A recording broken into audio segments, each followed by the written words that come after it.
Assalamualaikum warahmatullahi wabarakatuh. Halo, selamat malam para audiens. Apa kabar Anda malam ini? Senang sekali selama 60 menit ke depan, My Ilkom terbuka, santun, dan kritis hadir perdana menyapa Anda. Bersama saya Abdul Manap, kita ikuti My Ilkom selengkapnya.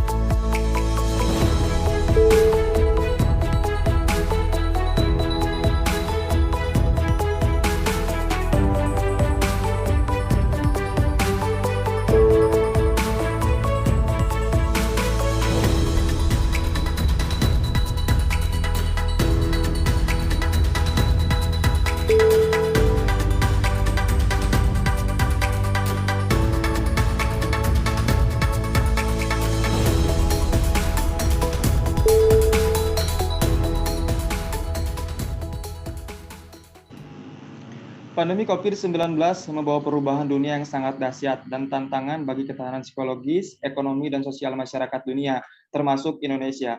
Pandemi COVID-19 membawa perubahan dan juga dampak pada ekonomi, sosial, dan juga pendidikan, dan juga risiko sosial yang tak mudah bagi manusia untuk menanganinya.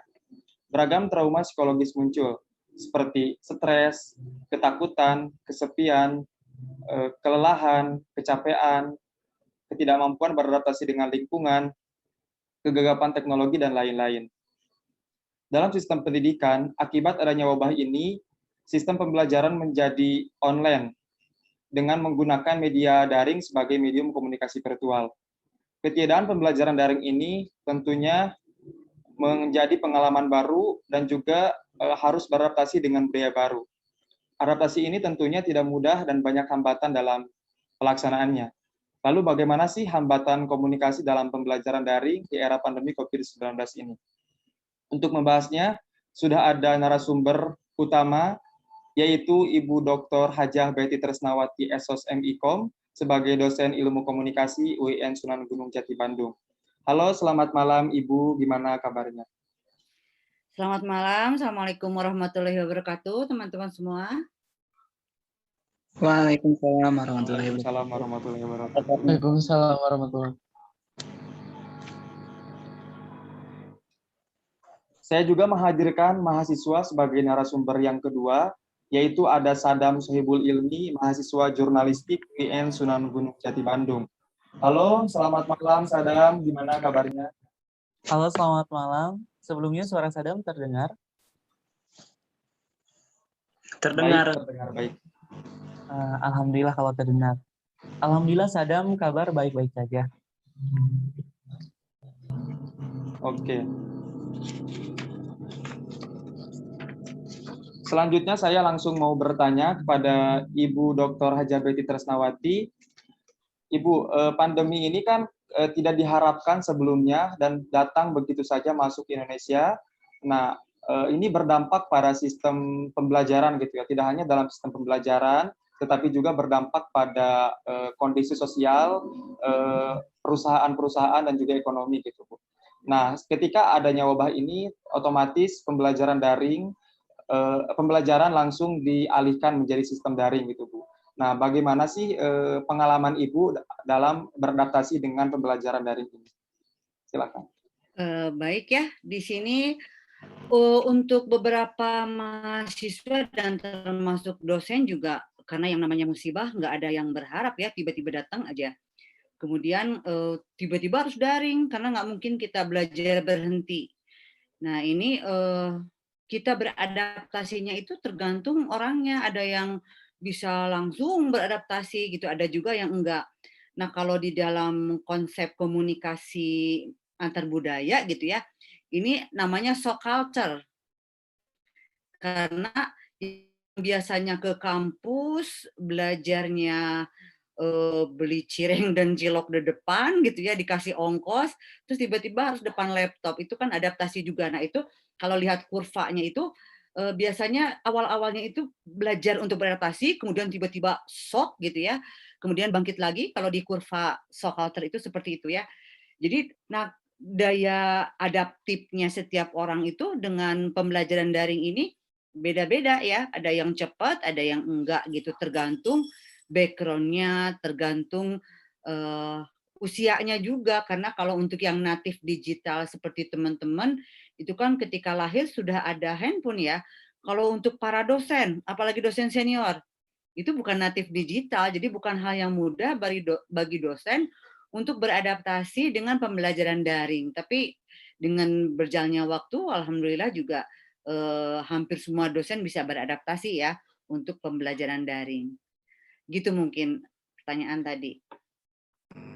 Oke Bu, berarti tergantung pada individunya masing-masing gitu ya Bu. Ada permasalahan-permasalahan di mana pandemi ini itu yang tadinya kita tidak sangka begitu dan juga kaget gitu ya Bu ya, untuk beradaptasinya pun tidak mudah begitu saja gitu Bu. Lalu Bu, dalam sistem pembelajaran daring ini gitu ya, kan tadinya kita tuh pergi ke kampus, bertemu dengan mahasiswa langsung, penyiapan materi pun bisa berjalan lancar gitu ya Bu. Ada nggak sih Bu perubahan-perubahan gitu dalam sistem pembelajaran daring ini tuh Bu? Apakah itu dari penilaiannya, dari cara berinteraksinya atau gitu Bu? Seperti apa? Banyak sekali perubahan karena kalau dari sisi psikologi ya mahasiswa juga udah mau mengikuti pelajaran udah untung. Jadi kalau saya pribadi ini yang nggak melihat ke dosen lainnya ke sendiri itu sistemnya jadi misalnya nih yang biasanya banyak tugas ini tugasnya cuma beberapa dan itu diusahakan yang berkelompok bisa online gitu. Jadi bukan berarti dipermudah, tapi jangan sampai kondisi kejiwaan mahasiswa itu tambah down gitu ya. Karena untuk beberapa orang juga nggak hanya dosen, mungkin mahasiswa yang tidak biasa dengan gadget, apalagi mahasiswa yang sifat dasarnya kinestetik gitu, yang biasa di luar ruangan gitu kan, ada ya tipe-tipe mahasiswa yang senang duduk di ruangan, ada yang introvert, ada yang ekstrovert gitu ya. Nah, yang biasa loncat-loncat atau keluar kelas itu kan siksaan ya, belajar seperti daring seperti ini. Jadi makanya sistem pembelajaran juga kalau saya sih agak agak diperingan gitu ya. Terus penilaian juga yang biasanya misalnya kan susah ya untuk memahami kalau menurut riset itu pemahaman siswa SD, SMP, SMA itu pembelajaran daring cuma 1% loh efektifnya. Nah, nggak tahu mahasiswa, belum ada hasil risetnya, harusnya sih mahasiswa lebih adaptasi karena mahasiswa itu dituntut lebih kreatif kan, mencari ilmunya di luar, nggak disuapin sama ini apa sama dosennya saja gitu bisa kreatif. Jadi banyak sekali perubahan kayak materi-materi kan kemarin untuk beberapa dosen yang sudah mulai belajar beradaptasi dengan teknologi dan belajar teknologi, itu udah materinya langsung aja semuanya di-upload di Inno. Ingat ya, mungkin ada mahasiswa saya di sini, materi-materi saya di-upload di Inno. Kemudian saya juga asalnya nggak bisa Zoom, asli. Pertama kali belajar daring itu saya belajarnya semester awal. Kan ini udah 4 semester ya, masuk semester 4 ya. Nah, waktu semester yang awal kena COVID bulan apa ya, bulan COVID itu kan sebenarnya masuk Desember, tapi mulai PSBB kan Maret ya. Nah, ketika Maret itu saya belum bisa Zoom, jadi pembelajaran itu saya bikin video YouTube, diupload di YouTube, padahal lebih susah ya. Tapi nggak tahu mungkin karena kemudian link YouTube-nya dibagikan di grup WA gitu ya. Nah, alhamdulillah pas semester berikutnya saya diajarin sama Pak Acep nih. Pak Acep hadir nggak ya? Itu guru saya di bidang per YouTubean dan per Google Meet-an. Bagaimana cara bikin akun YouTube, akun Zoom yang gratis gitu ya.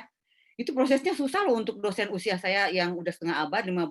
Tapi karena apa sih kita dosen itu berusaha semaksimal mungkin memberikan materi dan membuat mahasiswa paham gitu. Jadi saya sistemnya tuh ya di Inno, di-upload materinya, handout-nya, kemudian kesini juga via Zoom.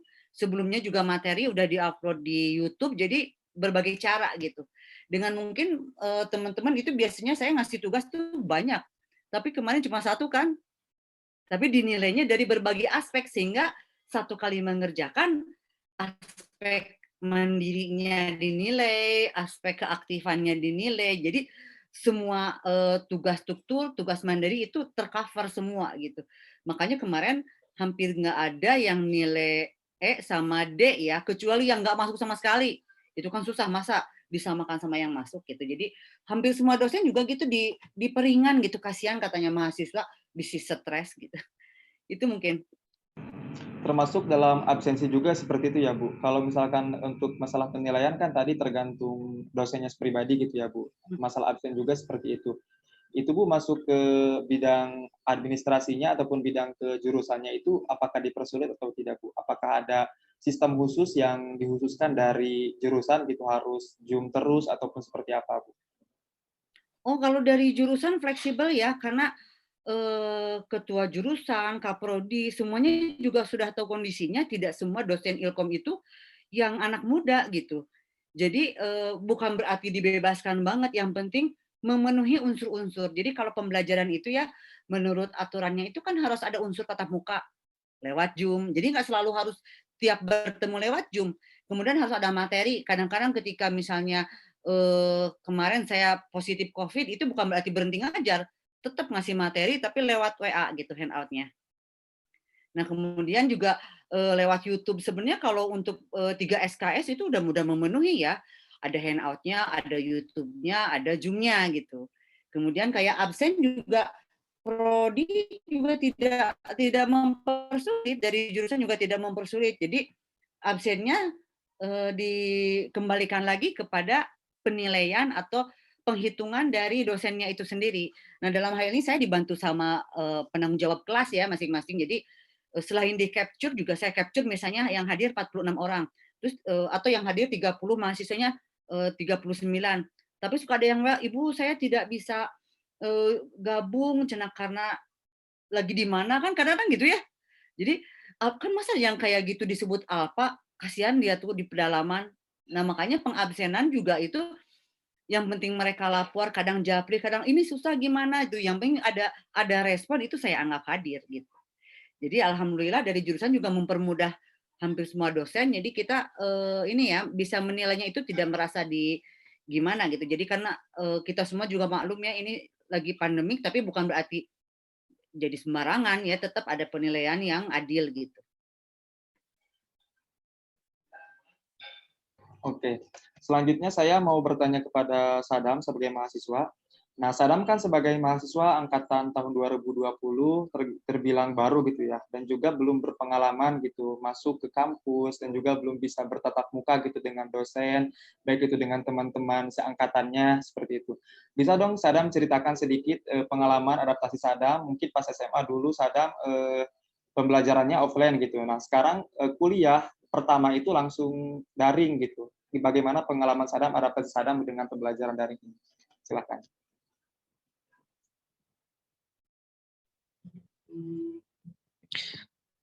Oke, untuk adaptasi Sadam sendiri dalam pembelajaran daring ini, mungkin Sadam dikatakan mahasiswa total daring ya, dari mulai Sadam daftar kuliah, sampai Sadam PBAK, terus ospek-ospek dan lain sebagainya, sampai Sadam masuk perkuliahan, belajar, itu Sadam full daring.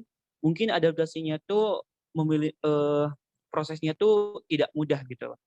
Ketika Sadam pertama kali masuk kuliah dihadapkan dengan daring, yang biasanya ketika SMA kebiasaan kita tatap muka langsung, terus kita ketika masuk ke perkuliahan dihadapkan dengan daring, dan Sadam pribadi yang mungkin agak gaptek, mungkin itu kekurangan dan keberatan tersendiri untuk Sadam. Tapi di sisi lain, itu tuh kembali lagi kepada diri Sadam pribadi. Ya ketika Sadam punya cita-cita, punya prinsip dengan perkuliahan Sadam, mau bagaimanapun itu kondisinya, pasti kita bakal mengusahakan untuk semaksimal mungkin belajar. Meskipun itu kondisinya secara online. Nah, untuk adaptasi itu sendiri pun, ya Sadam punya cita-cita, Sadam punya prinsip, sehingga cita-cita dan prinsip yang Sadam pegang itu bisa membuat efek positif. Sehingga adaptasi yang Sadam alami selama pembelajaran daring ini tuh tidak cukup lama gitu. Beda dengan Sadam sharing atau diskusi dengan teman Sadam yang lain, mungkin mereka 1 semester baru bisa baru bisa merasakan perkuliahan tuh seperti ini, belajar dari itu seperti ini. Tapi kalau pengalaman Sadam pribadi, ya 1 bulan 2 bulan Sadam mengalami pembelajaran, ya karena Sadam tadi punya cita-cita dan prinsip, ya Sadam terus berusaha gimana caranya Sadam bisa semaksimal mungkin belajar di bangku perkuliahan meskipun Sadam situasi situasi sedang pandemi, situasi daring, sehingga mungkin banyak kekurangan faktor-faktor yang tidak mendukung akan kuliah daring ini. Tapi Sadam tidak menyalahkan keadaan atau situasi, tapi Sadam lebih ke mengembalikan kepada diri Sadam pribadi. Ketika diri ini mampu untuk berjuang, mampu untuk semangat dan lain sebagainya, insya Allah mau itu offline ataupun online, perkuliahan insya Allah akan lancar. Mungkin itu dari Sadam. Oke, begitu optimis ya Sadam, karena cita-cita gitu ya untuk menempuh ataupun mewujudkan cita-cita yang begitu besar, walaupun kondisi sedang pandemi, pembelajaran langsung online gitu ya. Bahkan di luaran sana yang ada yang bilang katanya lulusan COVID lah inilah gitulah ya. Itu dukungan dari orang tua bagaimana Sadam? Masalah perkuliahan daring ini gitu.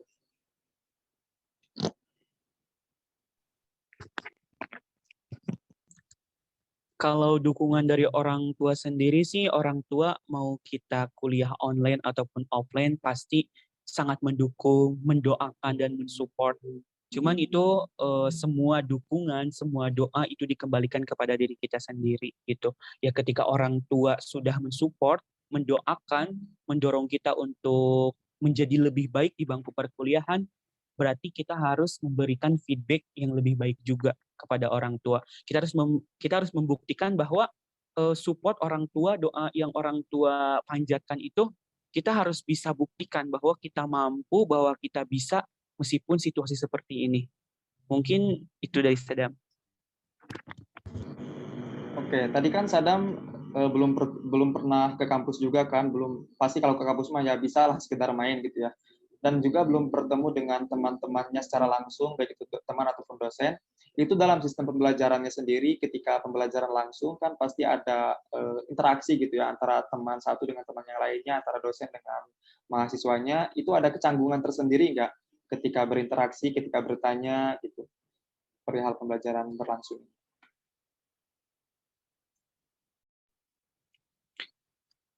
Untuk interaksi di masa pandemi ini sih, terutama di perkuliahan, kalau Sadam pribadi kan, Sadam tuh orangnya lebih ke pandai bergaul ya. Jadi kayak apa ya, nggak kalau rasa malu, canggung dan lain sebagainya mungkin itu di awal-awal Sadam rasain.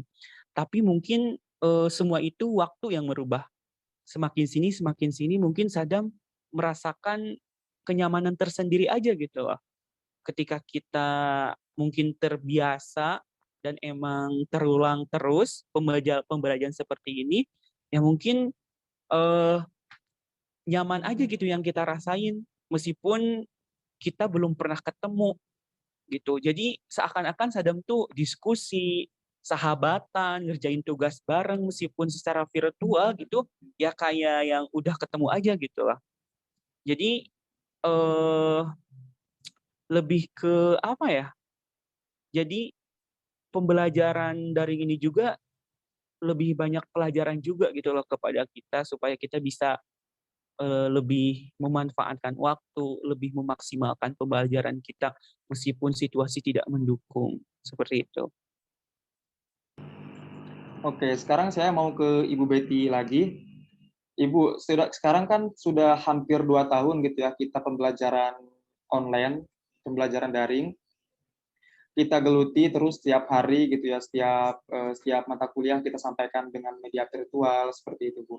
Pastinya adaptasi ini juga dan juga pelaksanaan virtual ini banyak gangguan dan juga hambatan gitu ya, baik itu dari koneksi, dari teknologi dan lain sebagainya.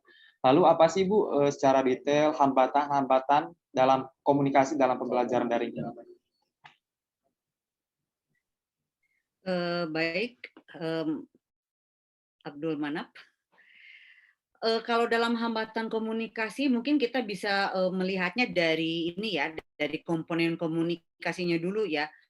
Misalnya dari kalau di Laswell itu kan ada who says what in channel Zoom with what if ya. Punya itu komunikatornya, dalam hal ini dosen. Nah, hambatan dalam dosen itu yang pertama tadi mungkin ya, masalah gaptek. Kemudian dosennya sendiri mungkin penguasaan yang materi-materinya untuk diadaptasi ke online juga itu kan perlu waktu. Jadi bukan hanya masalah teknologi, juga masalah daya adaptasinya gitu ya. Kemudian dari pesannya. Nah, kalau dari sisi pesan, hambatannya itu ketika pesan itu kan yang biasanya lewat langsung di kelas, ini disampaikan secara virtual dan mungkin pada saat Zoom tidak semuanya nangkep, jadi hambatannya itu mungkin ada delay, kemudian hambatan pesannya juga harus membuat handout sebanyak mungkin. Beda ketika offline itu kan ditulis di papan tulis ya, mahasiswa nyatet. Ini kan sebenarnya dituntut sangat dan lebih kreatif ya dari sisi dosennya. Nah, jadi pesannya juga hambatan dari pesannya yaitu karena sering mengalami gangguan dan hambatan, ada yang sudah paham, ada yang sudah nerima. Ibu ini udah saya belum bisa download dari ininya pesannya gitu ya, materi ininya kan susah mau nerangin ini. Ada beberapa mahasiswa yang belum ngedownload karena nggak semuanya punya ini ya. Itu mungkin dari pesannya, dari salurannya. Wah, apalagi ini kita salurannya menggunakan internet, ada hambatan teknis, ada gangguannya noise. Lagi ngajar tiba-tiba tahu itu kan noise.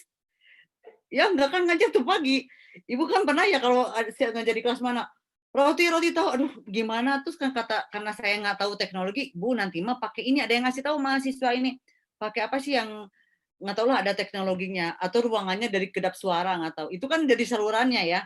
Sekarang dari mahasiswanya, tadi kan seperti yang Sadam bilang ya, nggak semua mahasiswa melek teknologi ya, walaupun Sadam natif digital, kan nggak semuanya senang teknologi juga. Ada kayak anak saya, anak ketiga sama keempat, walaupun yang keempat itu lebih lebih muda, tapi dia nggak suka teknologi, dia lebih suka main beneran gitu sama manusia daripada virtual gitu.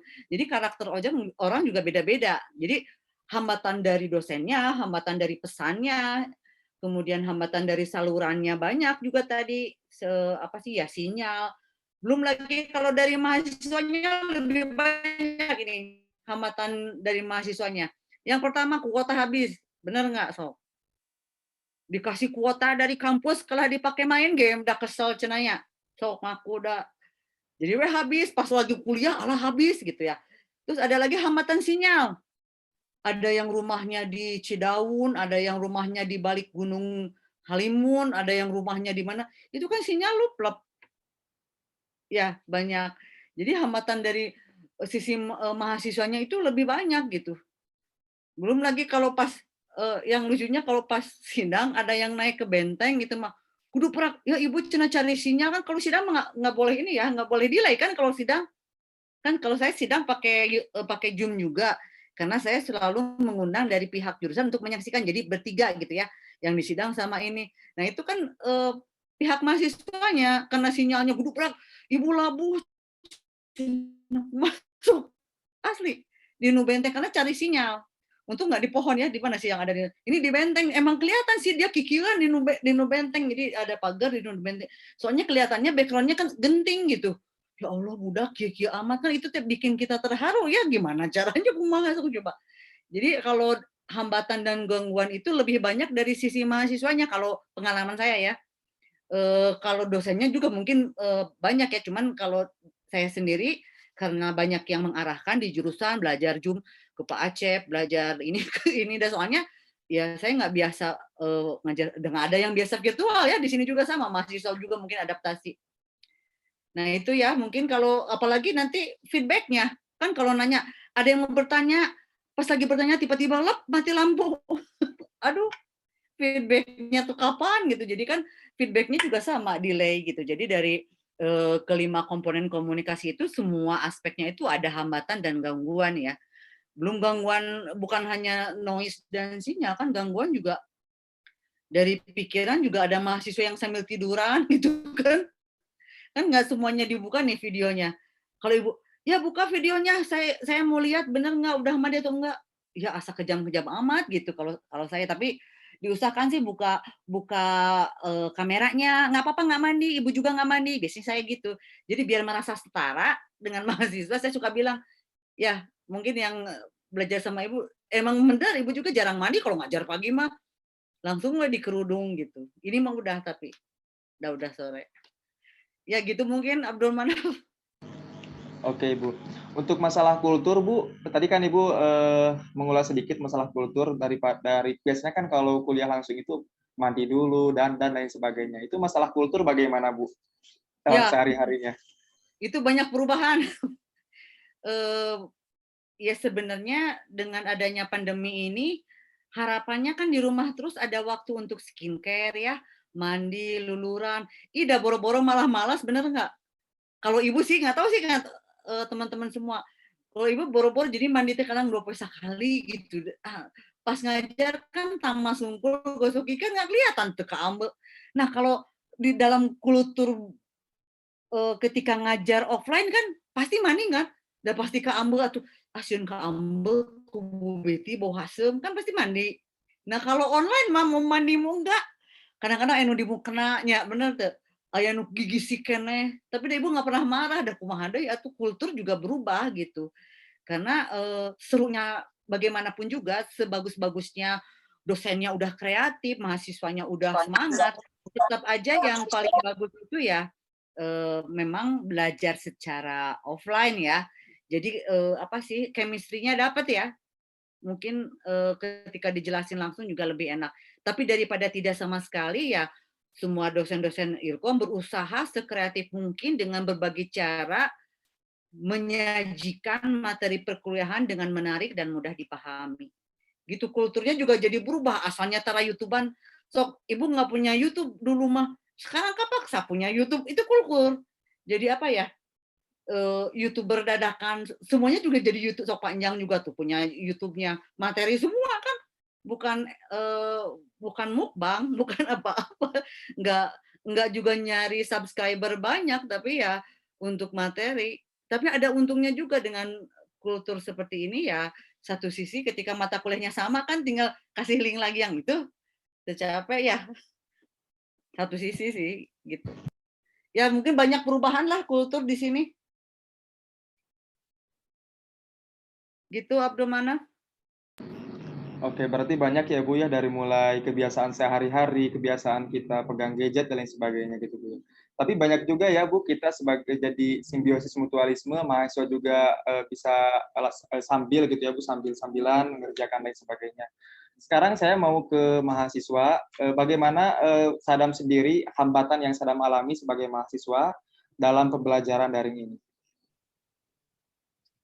Kalau hambatan Sadam dalam pembelajaran daring ini tuh yang pertama tentunya kurangnya komunikasi antar mahasiswa dan dosen. Terus emang sangat terbatas banget gitu loh. Dengan waktu 1 jam pelajaran kita kuliah secara online, tapi kita dituntut harus bisa memahami dan mungkin kalau ketika kita lebih sedikit, mungkin itu akan bertabrakan dengan mata kuliah lain, mungkin itu sangat menghambat gitu loh. Kita dengan waktu sedikit, terus dituntut harus bisa memahami, mungkin itu yang sedang rasain itu mungkin berat. Tapi di sisi lain mungkin setelah kuliah kita harus bisa lebih mencari lagi apa yang disampaikan dosen tadi gitu. Yang pertama itu mungkin kurangnya komunikasi antara mahasiswa dan dosen. Terus yang kedua, hambatan jaringan. Terutama Sadam pribadi ya mungkin di daerah pelosok ya, yang mungkin jaringan tuh ya kadang bagus, kadang jelek, kadang terus yang paling nyesek tuh ketika kita sedang presentasi, kelompok kita sedang presentasi, bagian kita yang bicara jaringan tidak mendukung, itu mungkin sangat apa ya, mengecewakan diri gitu lah. Ketika kita sudah mempersiapkan semuanya dengan baik, tapi jaringan tidak mendukung, itu sebuah ketidakpuasan yang mungkin sangat terpikirkan dan nyesek di hati gitu kalau menurut Sadam. Itu yang kedua, jaringan. Terus yang ketiga, kalau menurut Sadam tuh yang paling menghambat tuh ya mungkin biaya akan kuota internet itu sendiri. Gitu ya. Mungkin semakin sini biaya internet semakin mahal, terus kurangnya subsidi dari kampus juga, mungkin itu jadi hambatan tersendiri untuk Sadam selama pembelajaran kuliah online gitu. Kalau dari kulturnya sendiri, kebiasaan Sadam kan, Sadam juga belum pernah gitu ya kalau ke kampus gitu secara langsung. Itu kulturnya gitu, dari bangun pagi sampai tidur lagi gitu, sampai istirahat, kan itu pasti setiap harinya ada perkuliahan. Persiapan apa aja sih yang Sadam lakukan gitu dalam kebiasaan sehari-harinya untuk menghadapi perkuliahan ini? Kalau kebiasaan Sadam sehari-hari dalam kuliah, Sadam tuh paling apa ya, selalu nyetelin alarm. Kalau alarm nggak nyala, ya otomatis kita bablas aja gitu loh. Baik itu kita sedang berkegiatan apapun, ya kalau Sadam pribadi ya, harus stay selalu alarm gitu. Ya contohnya kan kalau di Fakultas Dakwah itu kan pembelajaran dari mulai jam 6 ya. Ya otomatis Sadam dari setengah 6 tuh emang udah siap-siap, nyiapin jaringan, nyiapin kuota, nyiapin ya catatan dan lain sebagainya gitu yang Sadam siapin. Terus emang kadang kebiasaan Sadam dari sebelumnya terus harus dituntut kuliah seperti daring seperti ini, mungkin itu apa ya, prosesnya tuh sangat lama gitu. Biasanya Sadam itu sukanya di luar gitu loh, diskusi, ngobrol-ngobrol tentang ya ilmu. Sekarang harus stay terus dari pagi malah sampai sore, malah sampai malam, sampai tugas beres harus di depan laptop ataupun HP. Mungkin itu suatu kejenuhan, suatu apa ya, beban tersendiri gitu. Sehingga suatu waktu yang Sadam rasain itu tuh bisa buat kita stres gitu, bisa bikin kita down. Sehingga ya efeknya kurangnya efektif perkuliahan gitu. Kalau yang Sadam rasain, kebiasaan yang Sadam alami. Tapi ya Sadam berusaha apa ya, kebiasaan ini tuh diadukan gitu antara kuliah online dan kebiasaan Sadam. Sadam ya harus berusaha bisa untuk memadukan antara dua ini ya, bagaimana pun caranya ya situasi dan kondisi seperti ini ya Sadam ya harus beradaptasi dengan situasi dan kondisi juga seperti itu. Oke, saya mau ke Ibu Betty lagi. Ibu, tadi kan Sadam berbicara bahwasannya hambatannya itu banyak. Tadi juga Ibu sempat bilang kan bahwasannya hambatan itu dari teknologinya, internet, ataupun sinyalnya juga gitu ya Bu. Nah, pastinya banyak mahasiswa yang sedikit tertinggal gitu Bu. Baik itu putus di pertengahan perkuliahan.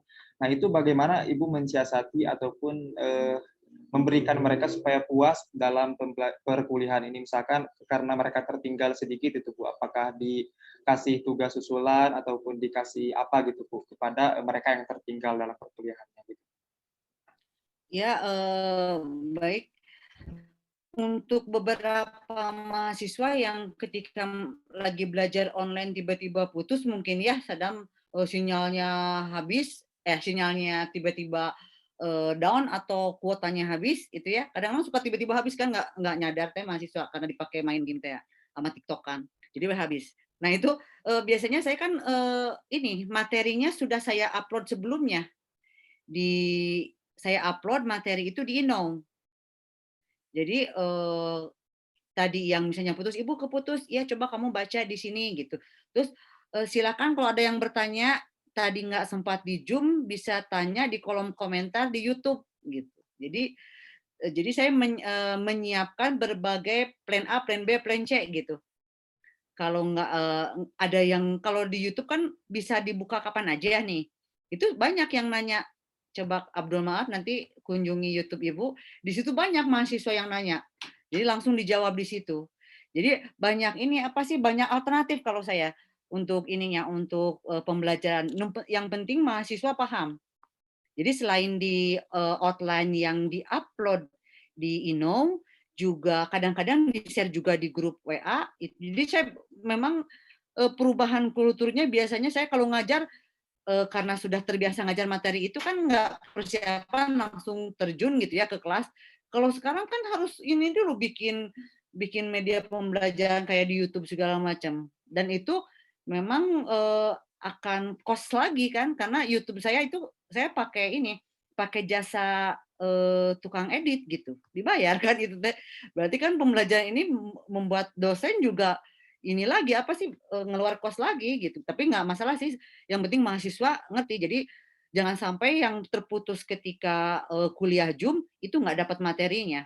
Jadi ada plan A, plan B, plan C ya di Inou lihat lewat Zoom sama di YouTube gitu. Jadi sudah tercover itu tengerti oke nya nasib pertama. Ya gitu mungkin jadi banyak alternatif lah. Banyak alternatif ya Bu untuk masalah untuk mengatasi hambatan-hambatan yang terjadi dalam pembelajaran daring. Lalu Ibu sejauh ini gitu ya Bu ya, sudah beberapa semester kita melakukan perkuliahan daring. Sejauh mana sih efektivitas yang Ibu rasakan, baik itu dari respon mahasiswanya, efektivitas Ibu menyampaikannya? Sejauh mana sih Ibu untuk masalah efektivitas pembelajaran daring? Kalau simple ada plus minusnya ya pembelajaran daring ini. Kalau ininya apa sih plusnya itu ketika kita banyak pekerjaan yang lain misalnya atau kayak seperti kemarin saya lagi di opname karena COVID gitu, itu bisa ini kan bisa lewat lebih efektif kan mau mandi mau enggak tinggal online kan nggak kelihatan di muka hungkul juga udah ini ya kita mah belajar yang penting tersampaikan gitu masih bisa. Nah itu kan lebih efisien nggak? Kan kalau mau ke kampus itu dandannya aja dari mulai mandi dandan gitu ya, itu kan bisa sejam lebih. Jadi itu plusnya gitu ya, apa sih kelebihannya yang online. Tapi kalau misalnya nyampe atau tidak materi di mahasiswa, kita pikir dulu ketika offline aja mahasiswa masuk ngobrol ya, duka efektif duka hente, apalagi sekarang online mungkin ada yang sambil tiduran asal kelihatan namanya Lina Karlina gitu ya. Kelihatan namanya di situ udah absen gitu. Tapi ditutup ininya kameranya terus tidur lagi kan bisa. Soalnya anak ibu juga sama gitu. Ngeliatnya kenapa kamu tiduran kan bukannya lagi sekolah. Ya ini sekolah kan gitu sama. Jadi sebenarnya kalau soal efektif nggak belajar ini ya waktu offline ngerti apalagi sekarang online jadi jangan berharap paham semuanya gitu. Orang tatap muka aja belum tentu paham gitu. Ya, saya tidak terlalu berharap banyak di sini. Yang penting pesan yang disampaikan oleh dosen ke mahasiswa sudah tersampaikan dan semoga bisa diserap gitu karena semua dosen di Ilkom juga sudah berusaha semaksimal mungkin plan A, plan B, plan C tadi kan lewat handout, lewat Zoom, lewat YouTube tuh sudah usaha besar gitu dari dosen. Jadi kalau mahasiswa tidak berusaha untuk memahami ya masa sih masih muda nggak mau ada effort yang lebih besar ya untuk memahami materi yang saya sampaikan. Mungkin itu Abdul Manaf. Oke Bu. Sekarang saya mau ke Sadam lagi. Sadam kan sebagai mahasiswa gitu ya. Tadi Ibu juga telah menyampaikan untuk efektivitas itu kan ada plus minusnya gitu. Nah Sadam sendiri kan sebagai mahasiswa yang mengalami, yang merasakan secara langsung dalam pembelajaran daring ini bagaimana bukan hambatan, bagaimana itunya apa namanya teh, bagaimana hambatan dan juga efektivitas pembelajaran daring ini. Kalau menurut saya pribadi sih pembelajaran daring ini tuh sangat tidak efektif dan tidak maksimal. Karena apa? Karena banyak faktor yang kurang mendukung akan pembelajaran daring ini, seperti kurangnya komunikasi antar dosen dan mahasiswa, sinyal yang kurang mendukung, serta biaya akomodasi kuota internet yang terbilang mahal harganya gitu. Jadi ya kurang efektif aja gitu kalau menurut Sadam. Sehingga ketika kita kuliah tidak efektif, ya mungkin apa yang kita tuju akan prosesnya akan lambat gitu. Beda dengan secara offline gitu. Kan offline bisa lebih leluasa, bisa lebih komunikasi bisa lebih dikembangkan sehingga tujuan yang kita capai mungkin lebih bisa kita dapati dengan cepat gitu, kalau menurut Sadam. Oke, sekarang saya mau ke Ibu Betty lagi. Ibu, sekarang kan pembelajaran bergantung pada aplikasi berbasis teknologi gitu ya, Bu. Menggunakan Google Meet, Zoom Meeting, dan lain sebagainya gitu ya, Bu. Nah, banyak orang yang gagap teknologi dan lain sebagainya gitu ya, Bu. Nah, bagaimana Ibu menyiasati kegagapan teknologi tersebut selain dari membantu orang lain gitu, Bu? Apakah lama untuk beradaptasinya ataupun harus minta bantuan selalu pada orang gitu untuk menyelenggarakan pembelajaran ini? Baik, kalau untuk mensiasati belajar online tadi sepertinya udah ya.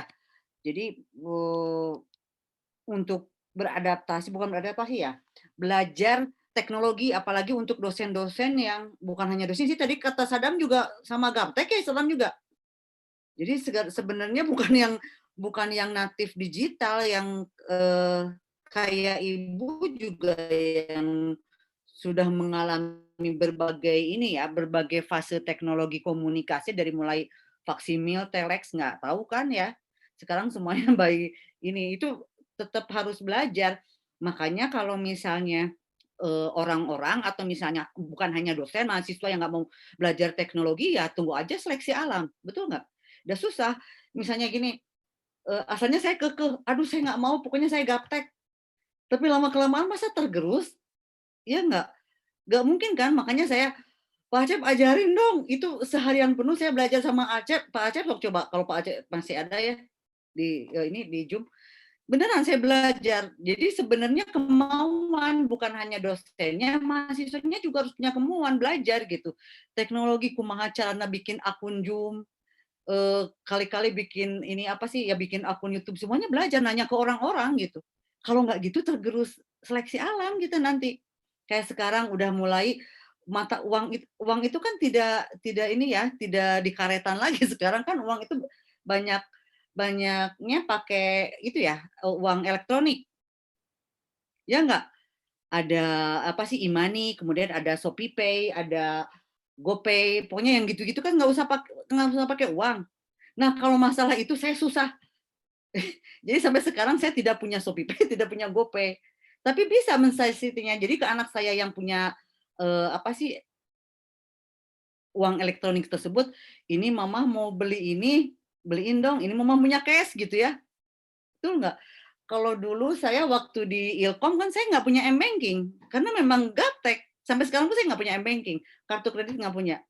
Itu yang susah saya pelajari itu, tapi kan itu nggak terlalu penting ya, yang penting kan pembelajaran kalau kata saya.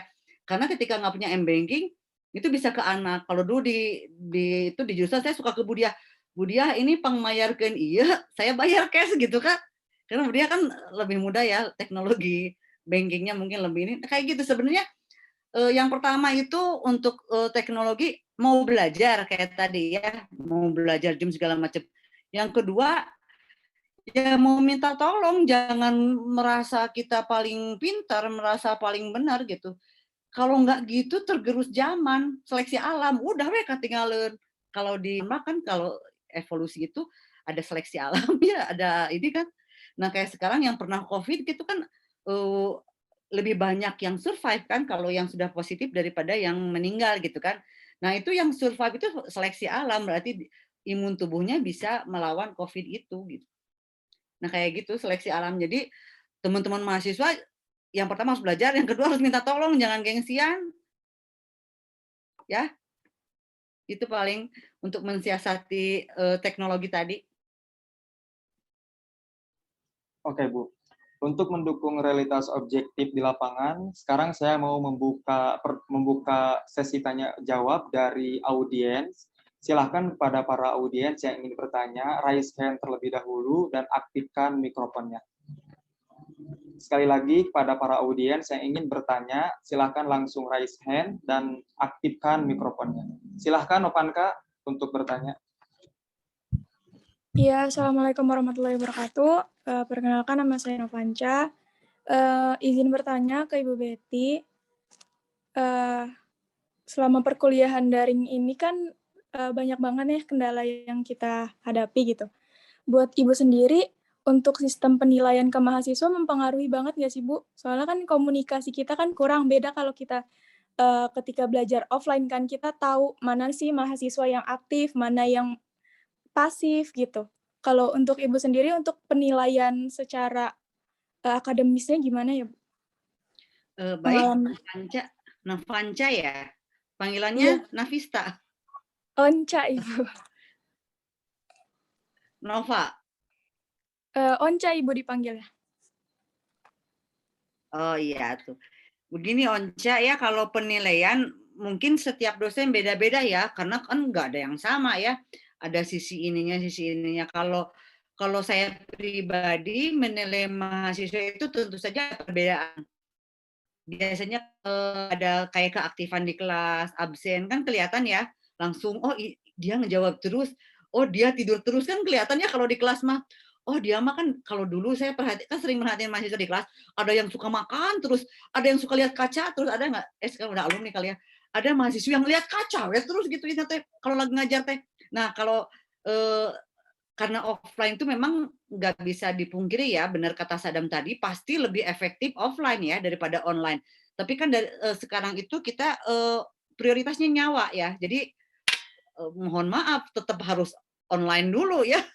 Jadi, nah untuk yang penilaian tadi, tetap dari berbagai aspek, misalnya kehadiran kan kelihatan di ini, terus ada yang lapor seperti tadi Ibu bilangnya, Ibu maaf tadi saya nggak bisa ikutan Zoom karena nggak ada sinyal misalnya, karena saya bukan lagi di Bandung, lagi di Citerep misalnya gitu ya, karena saya orang sana, itu kan di ini ya, makanya saya minta bantuan PJ gitu.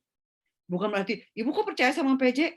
Ya kalau kita nggak percaya sama orang gitu, mau percaya sama siapa lagi gitu ya.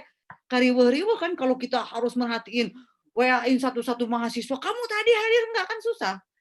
Terus penilaian juga sebenarnya nggak terlalu mempengaruhi ya. Kalau tugas-tugas saya mungkin bisa ditanyain ke Bayu ya, itu diupload di YouTube juga. Jadi tugas mahasiswa kelompok diupload di YouTube. Biasanya mahasiswa kan ngupload tugas kelompoknya di YouTube, nggak mungkin kan sembarangan. Pasti mereka bagus ngerjainnya, karena ditontonnya itu kan seluruh dunia yang bisa akses ke YouTube itu, betul nggak? Jadi saya mensiasati agar mahasiswa serius mengerjakan tugas-tugasnya itu harus diupload di YouTube. Jadi ke Ibu ngumpulinnya link YouTube-nya saja gitu. Jadi penilaian tidak mengurangi penilaian secara objektif, tapi mungkin lebih ringan ya. Misalnya nilai ANCA pelajaran Ibu 60 nih, karena susah mengerti, Ibu taikin misalnya jadi 70, jadi B, yang harusnya C jadi B. Kalau Ibu sih gitu, jadi lebih banyak nilai toleransi. Karunya sih teh hadir wae meskipun nggak ngerti gitu ya. Jadi yang harusnya C, saya banyakin B aja gitu. Yang misalnya yang paling pintar, walaupun misalnya tugasnya gimana, tapi dia udah berusaha, jadi kelihatan di usahanya. Kalau di pemahaman ya seperti tadi kurang efektif. Jadi dilihat dari ininya, terus tetap nilainya banyak toleransinya lah gitu, banyak nilai maklumnya. Jadi mungkin kalau dulu saya suka agak sering gitu ya ngasih C sama D karena tatap muka kelihatan ya. Kalau sekarang mungkin A sama B banyaknya gitu. Paling cuma satu yang kemarin tuh satu lah yang C itu karena nggak hadir sama sekali gitu. Tapi saya nggak ini apa diusahakan ngasih nilai seobjektif mungkin, tetapi dengan tidak menekan mahasiswa dengan tugas yang berjubel. Jadi tugasnya satu, tapi dinilainya dari berbagai aspek. Gitu. Makanya diupload di YouTube. Biar ini kalau Ibu mah gitu, mungkin dosen lain juga tidak terlalu berbeda jauh ya, karena mereka juga memahami sisi psikologi dari mahasiswa yang udah tertekan ini. Bayangkan kalau belajar di rumah itu sambil disuruh jaga adik, sebab bener tuh, yang punya adik siapa? Soalnya ada mahasiswa, Ibu maaf ya sampai saya disuruh mama jaga adik, ada lagi ini, Kak Dio itu popoyan, mama lagi belajar gitu, ada yang gitu juga. Dari beragam, ya enggak? Nah sama, Ibu juga sama ketika lagi ngajar di lewat Zoom ini, tiba-tiba kan anak juga belajar, mama ini tuh apa? Kan di pause dulu, ya bener enggak?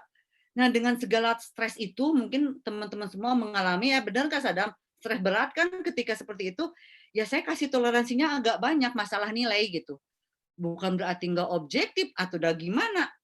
Kasihan gitu ya, udah mau tertekan, terus kita juga kadang-kadang sambil agak naik darah ketika lagi ngajar, anak teh kan yang satu, "Mah ini apa? Mah ini apa?" Itu teh baru 4 anak, coba menu 7 ya, susah. Belum lagi, "Ibu, ini ada tukang tahu mau beli enggak?" Wah, begitu mah rieuh. Jadi ya penilaian juga tetap objektif, cuman banyak toleransi lah. Jadi banyak nilai yang ditambah-tambahin gitu ya. Itu mungkin Anja. Baik Ibu, dipahami. Terima kasih atas jawaban. Oke, silahkan ada yang mau bertanya lagi. Oke, ada Nanda Nurmayanti, silahkan. Assalamualaikum Bu Betty, Assalamualaikum semuanya. Waalaikumsalam warahmatullahi wabarakatuh. Ya, saya tuh sempat baca ya Bu ya di beberapa artikel di internet ada yang menjelaskan kalau misalkan dosennya waktu presentasi atau waktu PBAK itu si mahasiswa atau anak-anaknya itu pada nyoret-nyoret layar presentasinya Bu, bisa dibilang kan itu kurang sopan banget.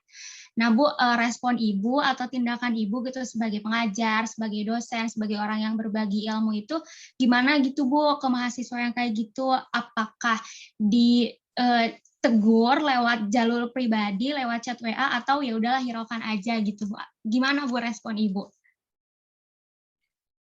Kalau selama ini kalau mahasiswa kayaknya nggak mungkin deh ada yang gitu.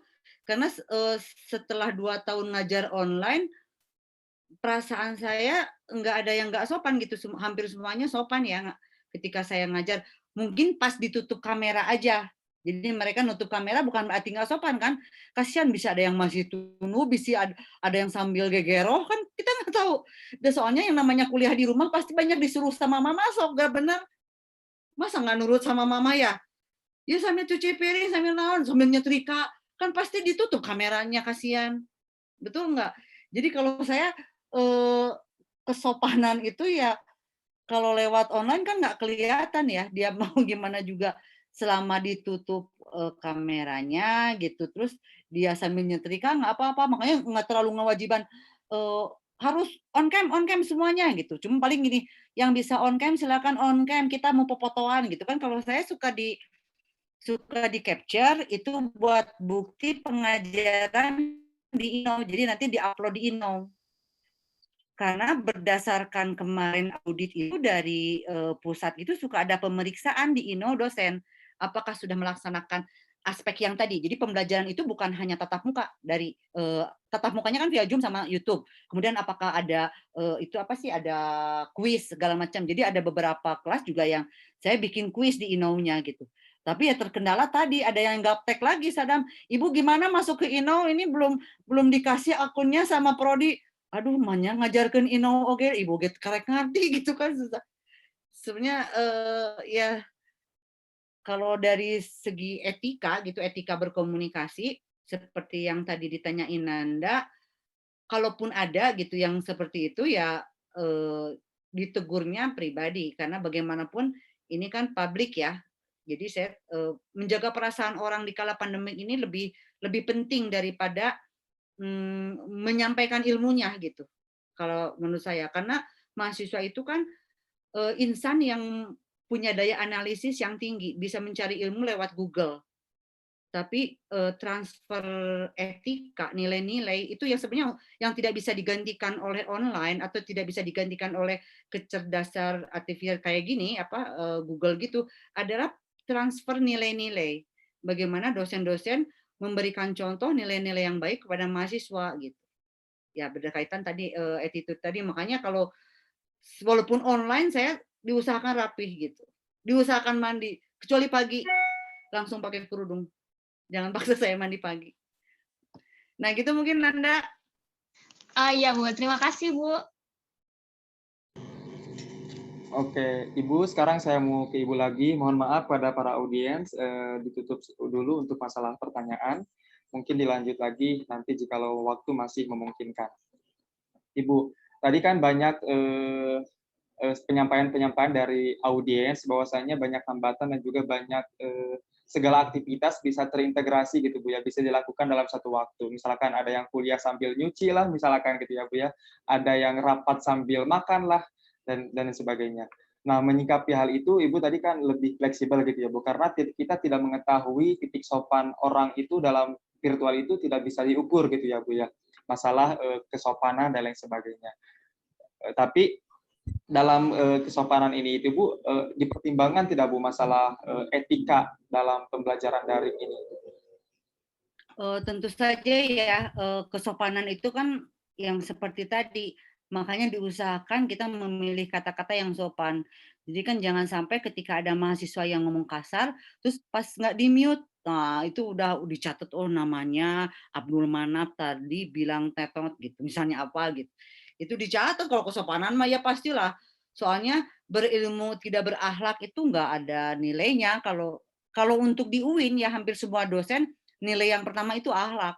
Karena percuma berilmu tak berakhlak. Jadi etika bagaimana hormat ke dosen, kan bagaimanapun segimana pun dosen tetap aja itu kan guru. Jadi ilmunya itu berkah apabila gurunya ridho kan. Apalagi didoain sama guru, wah nggak langsung jadi pejabat, cita-citanya tercapai. Iya itu kalau ilmunya berkah itu apabila guru-gurunya itu mendoakan dan ridho gitu. Makanya teman-teman ke semua dosen itu harus respect, harus jaga kesopanan, karena ridhonya dosen-dosen atau guru-guru itu mempengaruhi kesuksesan kita ketika meraih cita-cita. Itu mungkin Abdul Manaf. Iya, Ibu terakhir, pertanyaan terakhir. Banyak orang di luar sana yang mengatakan bahwasannya dengan pembelajaran online ataupun daring ini lebih memudahkan kita gitu ya Bu. Tadi saya juga bilang bahwasanya lebih mudahnya karena bisa melakukan segala hal gitu Bu ya. Nah, bagaimana Ibu menanggapi kemudahan yang orang katakan bahwasanya pembelajaran daring ini itu lebih mudah gitu Bu? Bagaimana menanggapi hal itu Bu? Mungkin lebih mudahnya dari segi ini ya, kayak aksesnya. Jadi bisa ngajar di berbagai universitas dalam, kan kalau dulu saya misalnya ngajar di Jakarta atau di Surabaya itu kan harus ngagidik. Kalau sekarang mengajar se Indonesia sampai ke dunia kayak bisa kan karena lewat online, betul nggak? Nah itu kemudahannya. Tetapi kalau efektivitas tadi belajar, tetap saja offline itu yang paling efektif. Harvard University juga ada gedungnya kan, betul nggak? Berarti kan harus ada pembelajaran offline. UIN Sunan Guru Jati kan ada gedungnya.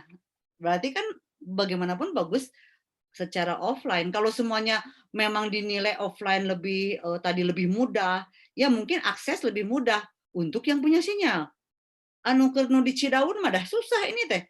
Apalagi nu Sukabumi nyingcet nu di apa sih Cikalong apa gitu, pernah saya di sana nggak ada sinyal, sama gitu susah. Jadi mungkin untuk beberapa yang di kota atau yang beberapa yang ngajarnya di mana-mana ini lebih mudah ya. Kan banyak dosen yang ngajarnya tuh atau jadi pembicara di mana-mana di berbagai kota. Online mungkin lebih mudah gitu. Jadi banyak kemudahan. Tetapi kalau misalnya paham atau tidak efektif, pelatihan pun kata Ibu bagusnya offline. Karena ketika saya menyampaikan misalnya contoh mata kuliah pesan nonverbal, itu saya membedakan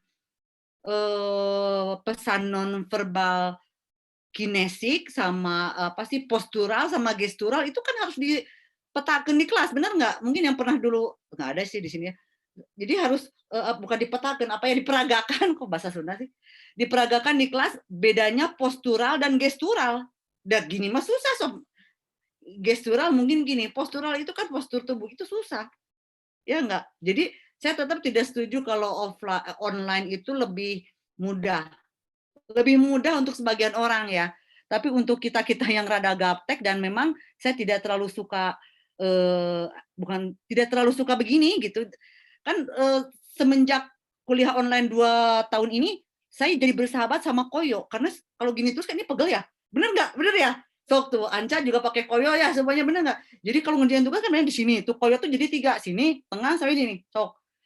Itu pertama kalinya saya jadi pakai pakai koyo sejak online. Dulu enggak. nggak pernah pakai koyo-koyoan karena kita olahraga terus ya. Iya. Karena aduh, bener ya. Nah itu satu kultur tadi catat. Kultur yang kedua, merebaknya pemakaian koyo. Karena pegal ini leher sama punggung. Bukan iklan ya, saya nggak endorse. Kan nggak sebut merek ya, belinya koyo kan, koyo mah banyak. Ya gitu Abdul-Manaf. Oke, saya juga terakhir pada Sadam. Bagaimana menurut Sadam antara pembelajaran offline sama online, di antara keduanya Sadam memilih yang mana? Ya, pastinya Sadam memilih pembelajaran offline. Karena apa? Ya, pembelajaran offline, penyampaian materi yang disampaikan oleh dosen bisa lebih jelas, terus tidak ada kecurangan apapun itu, baik bentuknya apapun itu, antara mahasiswa ataupun dosen sendiri, terus mahasiswa dan dosen juga bisa lebih fokus, sehingga goalnya nanti, apa yang kita tuju, bisa cepat kita capai. Mungkin itu dari Sadam. Oke, terima kasih sudah di penghujung waktu. Mohon maaf pada para audiens karena waktu kita juga terbatas. Semoga apa yang kita bahas malam ini dapat bermanfaat. Terima kasih kepada Ibu Dr. Betty, terima kasih atas waktunya. Semoga Ibu selalu sehat, selalu dilancarkan. Terima kasih juga kepada Sadam Syibul ini atas keluangan waktunya. Semoga selalu dilancarkan perkuliahannya dan semoga pandemi juga segera berakhir. Para audiens, sejatinya pembelajaran daring ini tidak seefektif pembelajaran offline pada umumnya. Kenapa? Karena banyak hambatan-hambatan dalam pelaksanaannya, baik itu dari diri pribadi mahasiswanya ataupun pelajarnya, baik itu dan juga dari diri tenaga pendidiknya, dari mulai sinyal, kondisi teknologi dan lain sebagainya. Jadi pintar-pintarlah kita mencari solusi dan juga mencari tempat yang sekiranya bisa dan memungkinkan untuk pembelajaran online. Para audiens, 60 menit sudah waktu kita lewati. Semoga apa yang kita bahas malam ini dapat bermanfaat.